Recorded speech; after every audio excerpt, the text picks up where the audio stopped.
Hello good morning all dear students. तो सुने, last का जो हमारा लेक्चर था उस लेक्चर में मैंने आपको 6G ये एक्सरसाइज स्टार्ट की थी। जब Q की वैल्यू क्या दी हो, x की पावर n साइन ax या x की पावर n कोस ax, अगर ये वैल्यूज आपको दी है Q की, तो हम क्वेश्चन को कैसे करते हैं ये मैंने आपको सिखाया लास्ट के लेक्चर में। साइन साइन ax होता है इमेजिनरी पार्ट। साइन ax क्या होता है? Imaginary part. किसका इमेजिनरी पार्ट? e की पावर आयोटा ax का। ऐसे ही कोस ax क्या होता है? Real part. रियल पार्ट किसका? e की पावर आयोटा ax का। साइन होता है रियल पार्ट और कोस होता है इमेजिनरी पार्ट। ठीक, अब सुनो, और मैंने लास्ट के लेक्चर में दो एग्जाम्पल भी लिए थे। इसका मैंने वर्किंग मेथड तो बताया ही था, साथ ही मैंने दो एग्जाम्पल भी लिए थे, और आज फिर मैं इसी के एग्जाम्पल करा रहा हूं। जैसा मैंने लास्ट के लेक्चर में बोला था कि मैं एक दो एग्जाम्पल और कराऊंगा ताकि आपको ये वाला मेथड अच्छे से समझ में आ जाए। तो आप समझो, मैं पुनः उसी एक्सरसाइज 6G का एग्जाम्पल कौन सा लिया है? 6। तो हम लेते हैं एग्जाम्पल 6 और इसे कर देते हैं सॉल्व। सबसे पहला काम, पहले हम क्या करते हैं? ऑक्सिलरी इक्वेशन बनाते हैं, सहायक समीकरण बनाते हैं। और कैसे बनाते हैं? डी की जगह क्या रखते हैं? एम। डी की जगह कितनी वैल्यूज रखते हैं? एम रखते हैं। और ये क्या बनेगा? m-2 का होल स्क्वायर है। तो एम की वैल्यू कितनी आई? 2। 2। अरे तो रिपीट हो रहा है एम का मान। एम का मान क्या हो रहा है? रिपीट हो रहा है। तो हम सी एफ कैसे लिखते हैं इसके लिए? Complementary function C1 plus C2x ई की power 2x। C1 plus C2x और ई की पावर 2x। एम का मान, एम का मान ये रहा। अब बात आती है पीआई की। पीआई के लिए हम क्या करते हैं? इधर देखो, y के साथ में जो ब्रैकेट होता है इसे कहां लेके जाते हैं? अपॉन में, दूसरी साइड में अपॉन में लेके जाए। D square minus 4D plus 4 और 8x स्क्वायर ई की पावर 2x और साइन 2x। सबसे पहला काम, ये जो ई की पावर 2x से आगे बुलाओ। अब ई की पावर 2x को जो आप आगे बुलाओगे, इधर देखो, जब हम ई की पावर x को आगे लेके आते हैं, ई की पावर x को, तो याद कीजिए हम d की जगह क्या करते हैं? d प्लस ए। जब ई की पावर x को कहां लेके आते हैं? आगे। तो d की जगह क्या करते हैं हम? d प्लस ए। अब देखो, तो d की जगह d प्लस ए यानी d प्लस 2। ई की पावर 2x है तो यहाँ ए की वैल्यू कितनी है? 2। ई की पावर 2x यानी ई की वैल्यू कितनी है? 2। ई की पावर 2x है 4। डी प्लस 2 प्लस 4 और ये 8। 8 भी कांस्टेंट है, इससे भी आगे लिया हो तो वहां क्या बचेगा? ओनली एक तो एक्स स्क्वायर और दूसरा साइन 2x।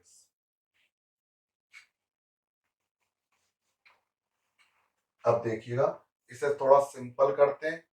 1/8 ई की पावर 2x, इससे आप सोल्व करोगे तो डी स्क्वायर बचेगा यहाँ, और 4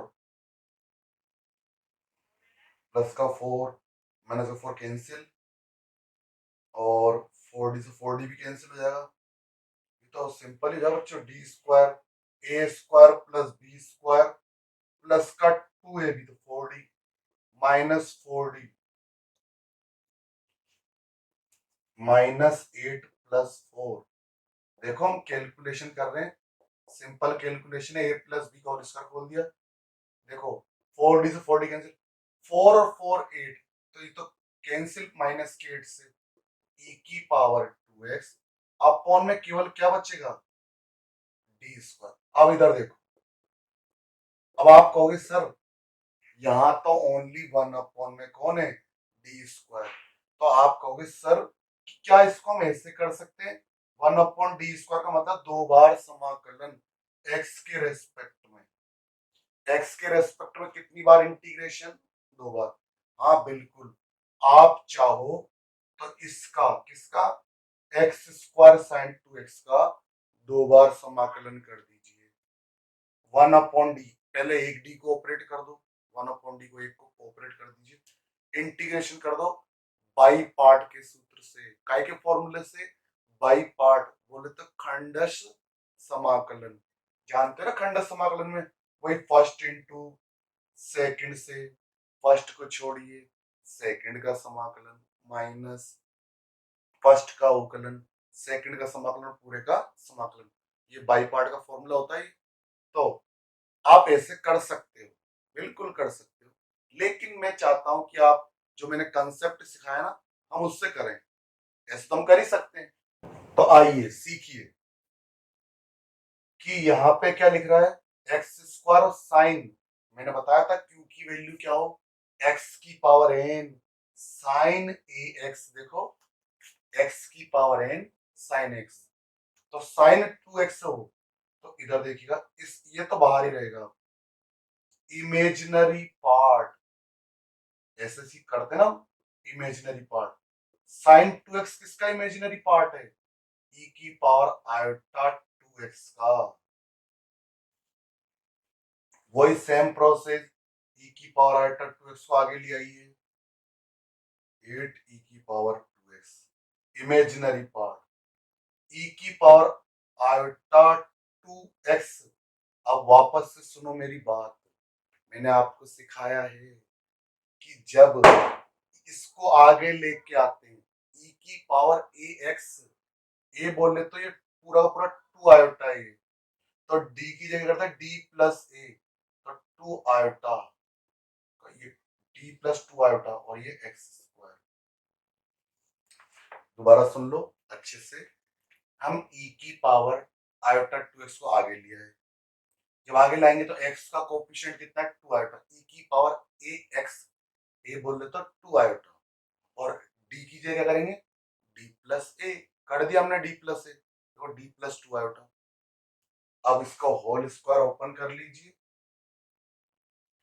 ए टी की पावर 2x इमेजिनरी पार्ट, मैं पहले इधर का रफ कर देता हूं,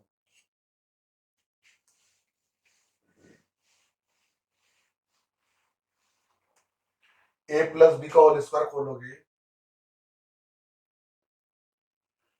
तो नीचे ए स्क्वायर प्लस बी स्क्वायर, दो का स्क्वायर तो 4 हो जाएगा और आयोटा स्क्वायर की वैल्यू कितनी होती है -1, प्लस का 2 है भी तो 4 आयोटा बी और ये एक्स स्क्वायर। अब याद कीजिए सभी अच्छे बच्चों, मुझे बताओ समझ आप ही मुझे हिंट बताओ कि जब x की पावर n होता है तो हम क्या करते हैं 1 प्लस फॉर्म बनाते हैं, अगर कांस्टेंट आ रहा हो तो पहले प्रायोरिटी कांस्टेंट को दोगे क्योंकि उसके साथ भी तो d की पावर क्या है 0, हमें d की न्यूनतम घात के पद को कॉमन लेते हैं, तो माइनस का 4 हम कॉमन लेंगे तो 1 minus D, D plus 4 iota upon में ये 4, यह ऐसे हमने कॉमन ले लिया, क्या दिक्कत आई दोबारा सुनो, -4 कॉमन, तो माइनस कॉमन लिया तो ये तो प्लस का 1 बन जाएगा और इन दोनों में 4 करके लग जाएगा डिवाइड और माइनस। अब सुने इसे ऊपर ले जाए माइनस के 4 को बाहर बुला लीजिए, माइनस का 4 8 को कैंसिल कर देगा 2 टाइम्स, तो 2 बार इमेजिनरी पार्ट e की पावर आयोटा 2x और इस ब्रैकेट को ले जाइए ऊपर D, D plus 4 iota upon 4,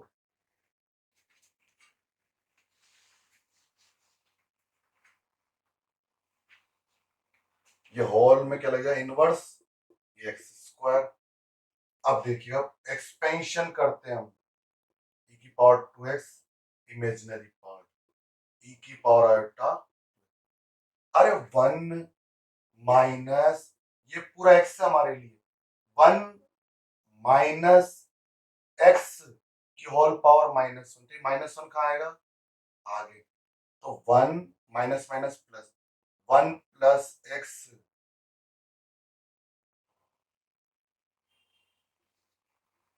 plus x square, इसका भी स्क्वायर करेंगे तो डी की पावर 2, डी प्लस 4 आयोटा का होल स्क्वायर, 4 का स्क्वायर 16 हो जाएगा, ये प्लस डे डैश।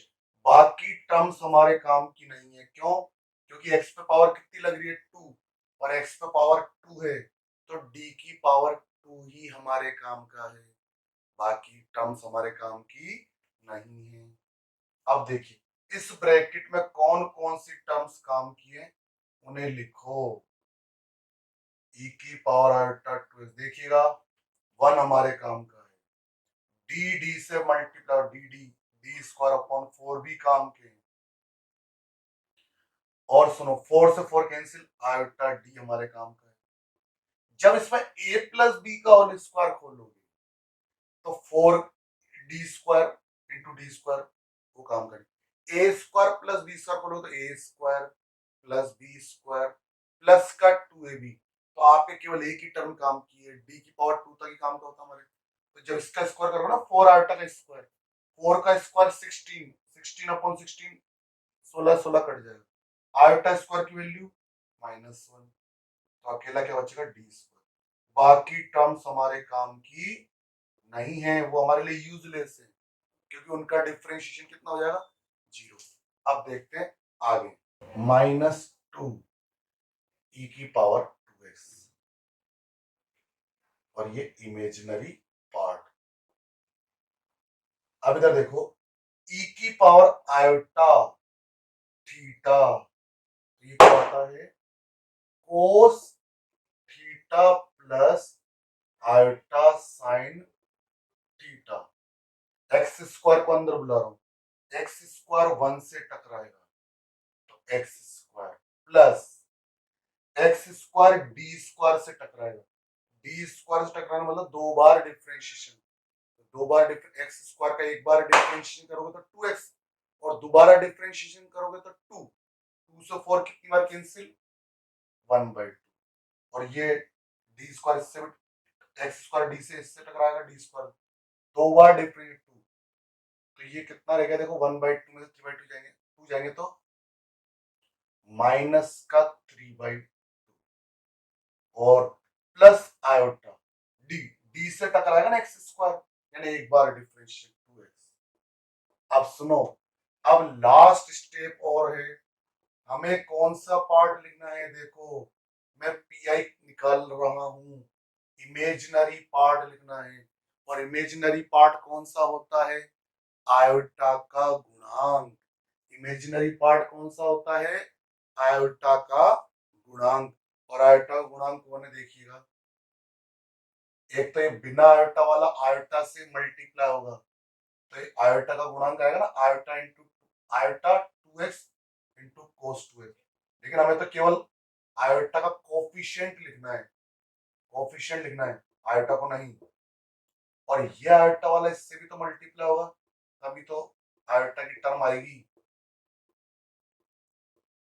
इस तरीके से हमने आयोटा की टर्म से लिख ली जो आयोटा के कोफिशिएंट, ये आ गया हमारा पीआई, और हम क्या लिखते हैं इसके बाद अभिष्ट हल, रिक्वायर्ड सॉल्यूशन, कौन सा सॉल्यूशन रिक्वायर्ड सॉल्यूशन, y बराबर CF प्लस पीआई। तो ये था एक क्वेश्चन जो सेम मैंने कहा था कि लास्ट के लेक्चर में कि मैं एक आध प्रश्न और लूंगा ताकि आपको ये मेथड समझ में, कहाँ दिक्कत आई बताओ, कोस आए तो रियल पार्ट, साइन आए तो इमेजिनरी पार्ट, आपने कुछ क्वेश्चंस भी किए होंगे इस जी एक्सरसाइज के, तो बहुत ही सिंपल वर्क है, इस तरीके से हम क्वेश्चंस करते हैं।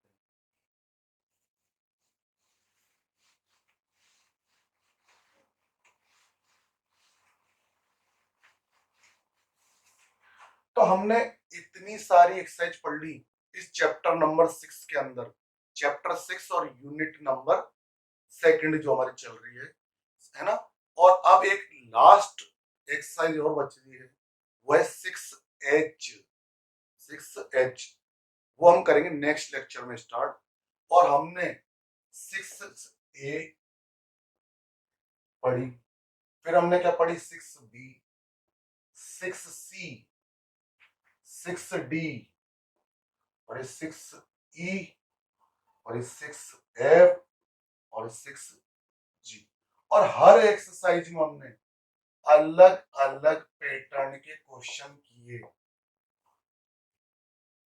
सबके। देखो सबसे पहला काम होता है हमको वर्किंग मेथड पता होना चाहिए। वर्किंग मेथड जो सबसे पहले ए में हमने क्या किया कि सबसे पहले चैप्टर की स्टैंडर्ड फॉर्म क्या होती है, फंक्शन ऑफ डी वाई बराबर क्यू। ये होती है चैप्टर की स्टैंडर्ड फॉर्म, मानक रूप। डी क्या होता है, डी बट्टा डी एक्स, ये ऑपरेटर होता है। हमने सबसे पहले क्या सीखा, सी एफ निकालना। सबसे पहले 6A में हमने क्या सीखा, सी एफ, कि सी एफ कैसे फाइंड आउट करते, कॉम्प्लीमेंट्री फंक्शन, पूरक फलन, वही ऑक्सिलरी इक्वेशन बनाते हैं, रूट्स फाइंड आउट करते हैं, रूट्स रिपीट हो रहे हो तो क्या करते हैं। मैंने आपको पूरा सी एफ का मेथड लिखा है और हमने हर एक्सरसाइज में सी एफ निकाला। बी एक्सरसाइज में हमने क्या पढ़ा, जनरल मेथड। कौन सा मेथड पढ़ा, जनरल।